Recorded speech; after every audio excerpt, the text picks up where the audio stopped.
You have groups of politicians who are making calculated choices to go after extremely vulnerable kids, especially trans kids. And they fire up their base by stoking fear and anger about a subject that a lot of people don't know that much about. A lot of people need to be doing more listening right now and elevating trans voices. For allies, you gotta ask yourself, did I earn that title or did I give it to myself? Ally. And your allyship has to be actionable. People need your time, they need your money, they need your resources, they need your privilege. Please ask yourself, what am I going to do to actually be an ally to the LGBTQ community? Good morning!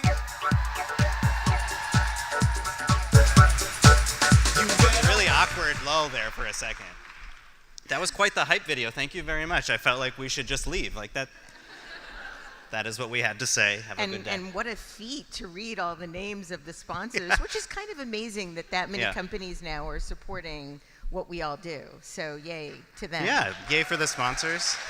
I do have to say I don't have a favorite, but I do want to give a special shout out to Zillow because you are what I go to bed with every night. So that's what gets me through parenting and work. Is so just basically you're saying real estate porn. Real estate porn, yes. Yeah, it's. I don't know if I should tell that joke publicly, but sometimes I will just be on my phone, and my husband will be like, "Are you looking at porn?" And I'm like, "I am. There's this house." As one must. Yeah. I just love being in a room full of lesbians. This is so cool. This is the feeling I wait for every year here. It's just unlike any other. Well, Leanne asked me back, and I honestly, I might not feel as excited about being in a room as lesbians, more intimidated than anything. But I'm really happy to be here with you. Thank you for allowing a gay man into the room today.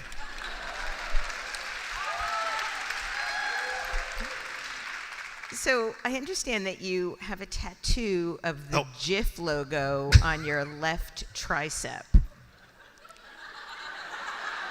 Speaking of porn. Yeah, I do. Wow, I have done 50 book events this year, and no one has ever asked me that question. That was incredible. Good. Yes, I have the Jif peanut butter logo on my arm. So when we were sitting watching the videos and the sponsor announcements, I said to Chasten, do you have a long sleeve shirt on? Not really sure why. I'm sure I thought you were talking about the video. I thought you said, you have a long sleeve shirt. And I was like, I do. Oh, but so now you don't. Actually, you're wearing a t-shirt, aren't you? I am. So let's see the logo. Well, that's uncomfortable. Spoken like the good lesbian I am. There it is. So tell us why you have a Jif logo. Well, you notice it doesn't have the letters on it. It's just the colors, right? I love when people would say, "What country is that?" And I always say, like, it's kind of embarrassing that you don't know. I got it from. I have one tattoo for my mom, one for my dad. Yeah. So I have the infinity logo on my calf. When my mom was diagnosed with cancer, I got that tattoo. And then my dad is such an incredible person, and he emancipated himself when he was younger. He put himself, finished high school alone. He just is a really hardworking person and raised 3 kids, and would always tell us that he had this saying, as long as you have Jif peanut butter on the shelf, you're doing just fine. Because he would be damned if he was going to serve his kids store brand peanut butter. He thought Jif peanut butter was like the fanciest thing in the world. And, going through college and whatnot, I just always remembered that. Like, if you can afford Jif peanut butter, you're doing just fine. Crunchy or smooth? Smooth. Thank you. Smooth peanut butter got more woos than Zillow today. You grew up in the deep red town of Chums Corner, Michigan. Yes. Population 15,000. Your parents started a landscaping business. There was mowing in the summer. There was snow plowing and selling Christmas trees in the winter. Your mom also supplemented the family income working as a nursing assistant. Is that where you got your work ethic? Oh, 100%. Yeah, growing up, my parents would actually scold me. I love them, by the way. We have a great relationship. So, we have a great relationship now, but when I was younger, they would scold me for reading.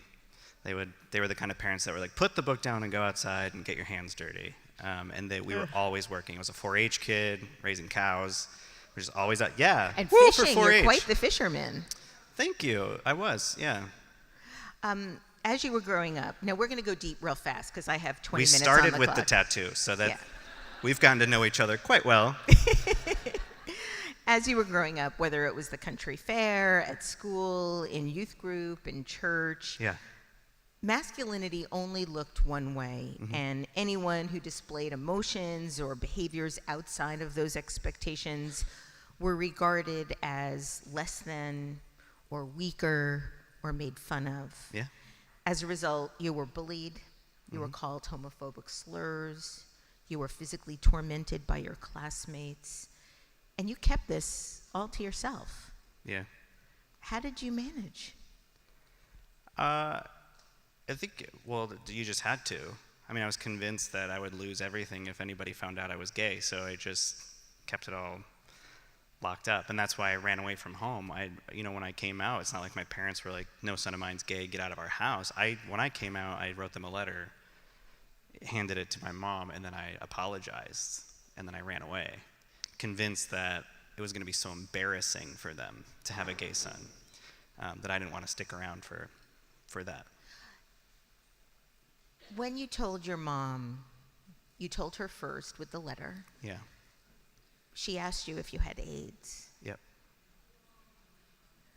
and then you ran away. Yeah. From everything that I've read in your marvelous memoir, New York Times bestselling memoir, I might add, Thank you.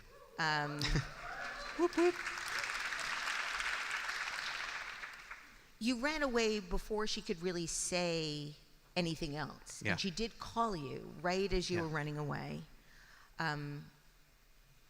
What made you decide you had to leave?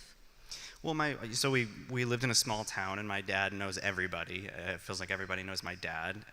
There was a joke growing up that we couldn't, if my dad stopped at the gas station to take us to school, we knew we were going to be really late because he always talked to somebody at the coffee counter inside the Shell Mini Mart, and just everybody knew my family from having their small businesses, and I was convinced that it would be so embarrassing for them to have a gay son, and people would turn their backs on my parents. Would it harm their business? And we were talking about allyship earlier in that video. I really think one of the main reasons I'm alive today is because of my parents. I ran away convinced that they wouldn't love me, and then was not in a good spot. I was sleeping in the back of my car and trying to put myself through community college, and I was not in a good place. And my parents called me home.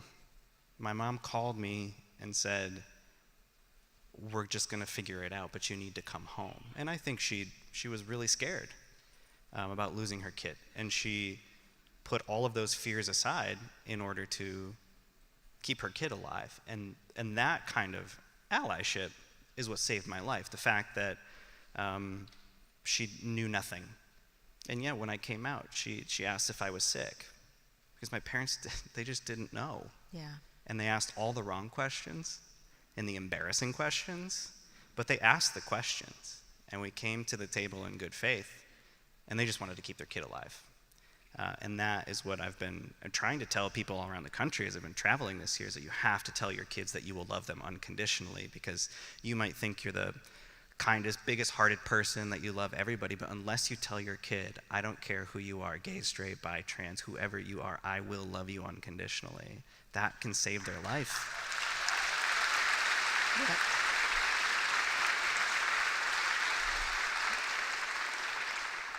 Despite all the progress we've made as a community, Yeah. there's still so much socialized bias. And I'm 62. I did not come out until I was 50 because I was so afraid. Yeah. I'm a child of the 60s and 70s, and discrimination was rampant. I saw what happened to Billie Jean King. I saw what happened to Ellen DeGeneres. And my parents still My dad died when went in 2015, and I never came out to him. I had already wow. come out, but I knew he would reject me. And my mother still refers to my wife as my friend Roxanne. Oh, My good friend special Roxanne. friend. Yeah, my special friend who I sleep with. Lucky me. One of the other reasons that I felt so afraid of being who I am was because I also went through experiences of abuse. Yeah. And you were as well. Yeah. How did that impact how and when and who you came out to? Well, I felt like coming out was an obligation. To me, it felt like an apology tour.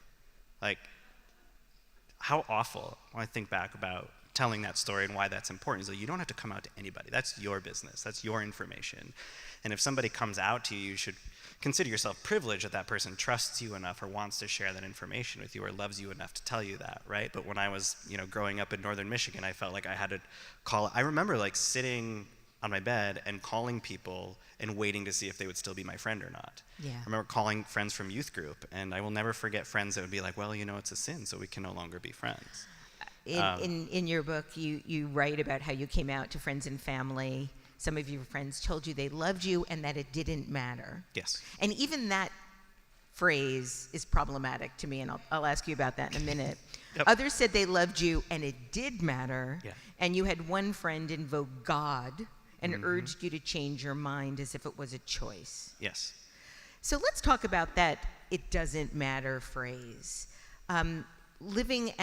Presenting as a straight woman for 50 years, no one was interested in my sexuality. Yeah. No one was interested in who I slept with.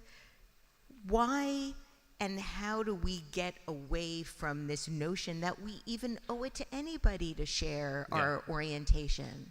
How do we start to educate people that who we sleep with is our business and no one else's? Yeah, well, we don't have enough time for the full TED Talk, but I think we have to get comfortable within ourselves. You have to get comfortable being uncomfortable. It's uncomfortable for me sometimes in those spaces to assert not only am I worthy of being here and taking up space, right, and my humanity and my civil rights, et cetera, that we have been continuously fighting for as a community, but also asserting that you don't get to ask those questions. Those are inappropriate questions to ask.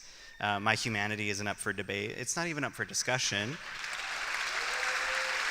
So I know that we can sort of cave in on ourselves and laugh off a question, and I know that many of you in this room are familiar with maybe being on television or a podcast, and someone asks a sort of veiled question, right? I mean, right now, the way that folks on the right continuously talk about people's genitalia is disgusting. We should call that out. Why are you so obsessed with people's genitalia? I think that says more about you than it does about them. Absolutely. It's a really inappropriate question to ask, right? So getting comfortable saying that, not being like, oh, well, I think we really need to find the humanity in one another. No, you asked a really inappropriate question, and I'm going to call you out on that. That's kind of creepy, isn't it?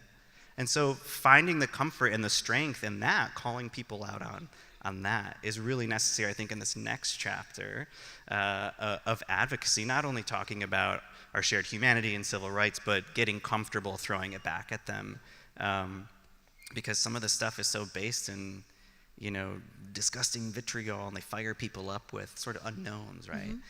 Because a lot of people, specifically with the trans community, think about that most people in this country don't know a trans person. What is the statistic? 10 times more Americans share in common the fact that they worked at a McDonald's than they know a trans person.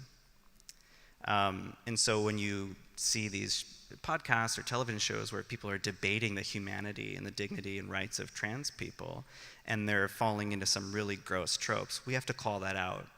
And then get right back to talking about the necessary steps in advocating for and protecting trans Americans, but don't be afraid to call out the disgusting question or accusation. I think that also comes from an inner courage. Part of the reason it took me so long to come out was feeling proud of who I was, finally feeling proud. Yeah. And it wasn't until a couple of years after I was comfortable sharing everything about who I was that I really understood the word pride. because I suddenly did, for the first time in my life, feel proud of who I was.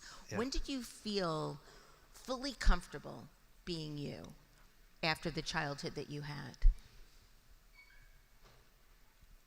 I'll give you an honest answer. I don't know if I've ever been fully comfortable being me. I think I have gone through chapters of being me, where yes, there was that like closeted, scared kid who then finally went to a gay bar and was like, oh, I'm not the only one, you know. And then you find community and you find friendship. And pride to me has always sort of been a two-pronged experience. For me, it is a celebration of the fact that I'm still alive, thinking about that kid who really did think that the only way out was ending it. Yeah. And then to me, it's always sort of a call to action because my life has changed dramatically, and I never thought that I would be this person. I never thought that I would have microphones or I'd be on television. And to me, pride is a call to action, and I have to think about how I use this microphone and that platform and that privilege to affect change and to help other people's lives. And to me, it's sort of the idea that you were always kind of getting kicked down the rope ladder and you could never reach whatever justice or freedom felt like to you. And in a way, I feel like I did reach the top of my ladder. I'm married and I'm very happy and I have 2 wonderful kids and all these dreams came true. And now I have to think about how you turn around and help other people up that ladder. And so as an advocate and as a very public person, sometimes I'm still uncomfortable trying to figure that out. And I think it's okay to name that. Absolutely. Absolutely. Maybe many of us feel that same way. Am I doing enough? Is my advocacy enough? And so yeah, I just I think about we're living in a day and age where it's never enough, honestly. It feels that way, and we have to keep pushing and fighting. You talked about your husband. I have to ask you about your experience on Hinge, meeting him, as one does. Yeah, why weren't they up there? We should call. So there you are on Hinge, and you... Yeah. I have actually never been on Hinge, so how does it actually work? You swipe Well, and... when 2 people love each other. It's a swiping app, and I think it connects with, like, it'll tell you if you have people in your expanded social network, but this was like 10 years ago, so maybe it's different by now. And maybe if they were a sponsor, they would be here to tell us. Yes. Where are you, Hinge? Where are the dating apps? Anyway, so yes, it. I was living in Chicago at the time. I was going to grad school, and Pete lived in South Bend, and so I don't know, the network was wide enough or whatnot. You went to those 100 miles. Right. I've never been on Hinge. You swipe right, and then you start chatting.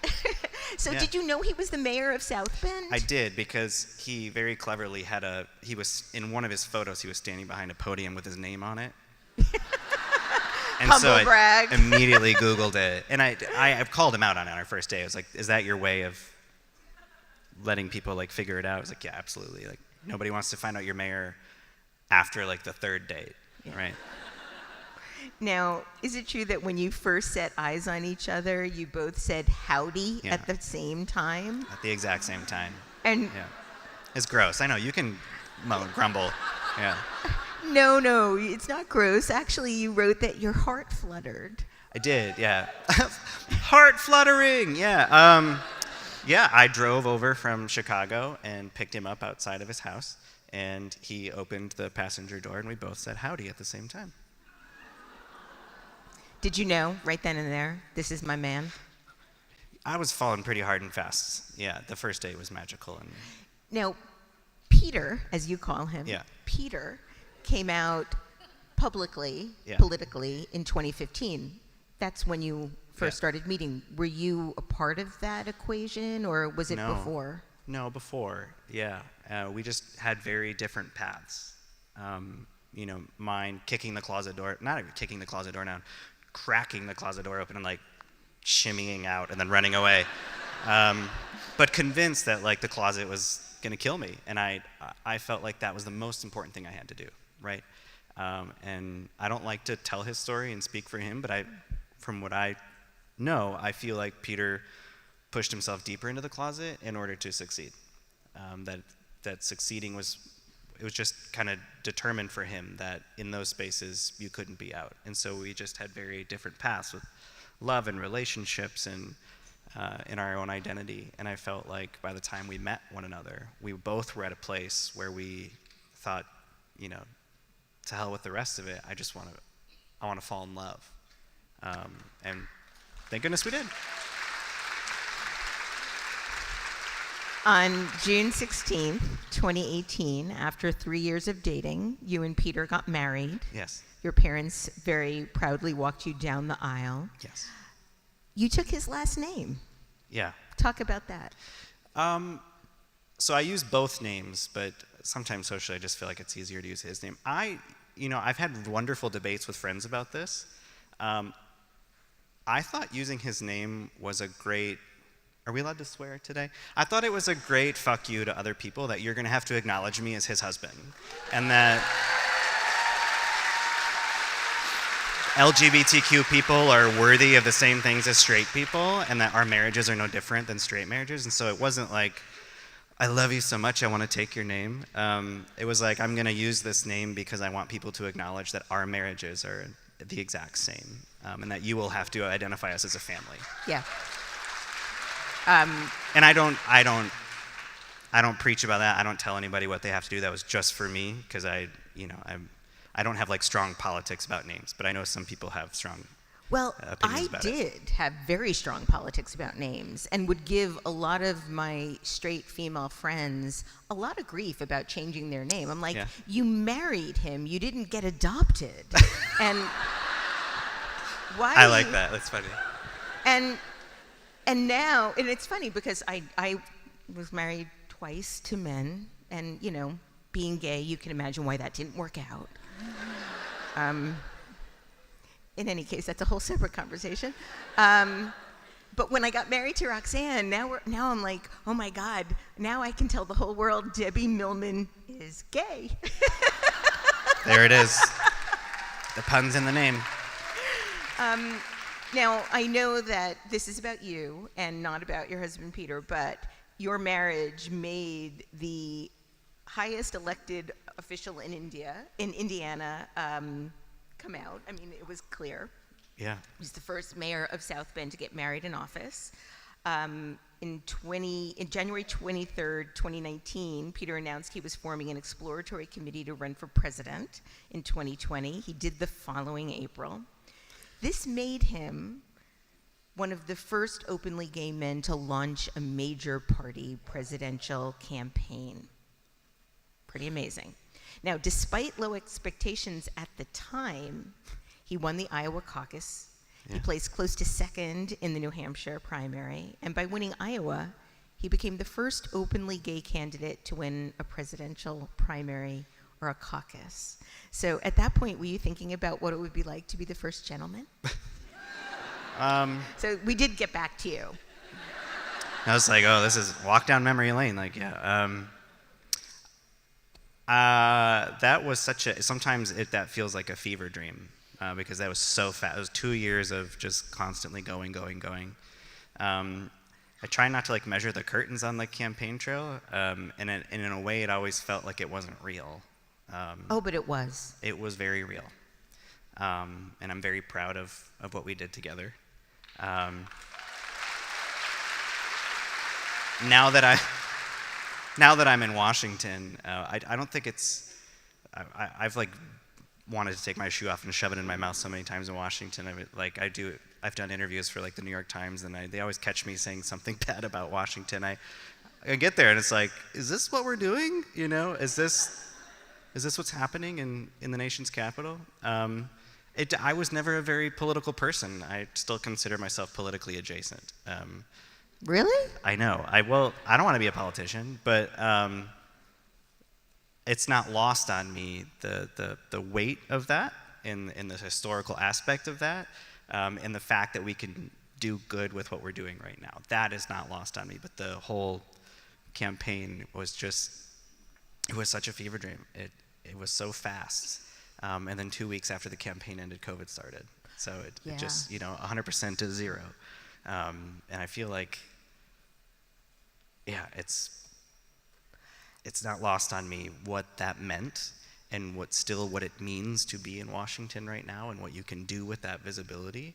And so in a way, I feel like when I was on the campaign trail, I was always talking about mental health and public education and support for our teachers and arts education. And I still talk about all of those things every day, and I still advocate for those things. So at least I'm here, and I'm not surrounded by like a million dudes with guns, which is always, that's comforting to me. It's a scary time right now.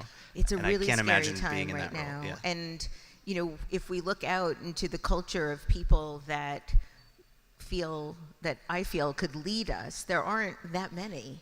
And right now, Peter is the Secretary of Transportation. Do you think that you might take another foray into a presidential run? I was here last year, and I'm pretty sure Kara Swisher ended with that. Well, but I feel like I have a very different feeling about it all after we had the kids. And I've given this answer a couple times. I promise it's not flip, but I don't care. Okay. We adopted 2 kids who were born prematurely. Penelope and Gus, and they got really sick, and Gus was on a ventilator for a while. And then we got them home, and 2 months later I had a cancer scare and then had a major surgery. You're okay? I'm okay. And I felt like life just continuously reminded us of how fragile it all is. And I know there are people in Washington who only calculate that way. And at this point in my life, and again, I don't speak for my husband, I speak for myself, I don't care if he ever does that again, because I felt like we almost lost our son, and then there was a brief moment where I thought I wasn't going to get to be around to watch them grow up. And those are the most important things in life. And I just want to love my husband and my kids and be safe and okay and be around and let the future figure itself out, but hold on to now, Our time is sadly over for now. We accomplished a lot, though. I think we did. I do want to ask you one last question. Yeah. In addition to living in Washington, D.C., you also recently bought a house back in Chums Corner, Michigan, population 15,000, the town you grew up in. Yeah. To leave us, I think, in an inspiring place. How does it feel now to be back at home, accepted as your full, honest self? In a way, I thought I would never go back to Traverse City. I'm so glad that you got the part of Traverse City that I let Chums Corner. What a great place. What a great name. Yeah. They have a Menards now. I always thought I would never go back. I thought you just had to run as far away from northern Michigan as possible. And it's the only place in the world that has still somehow felt like home. My family lives there, and I like being part of that change. And it's not always easy, but I like walking down Front Street with my husband and our kids in the stroller and just asserting that like queer families are here, we're not going anywhere. Traverse City is changing. It's an incredible place, and I like being part of that progress. And I like feeling like I'm home, especially in a place that I never thought I would get to feel that way. So I'm glad to be back.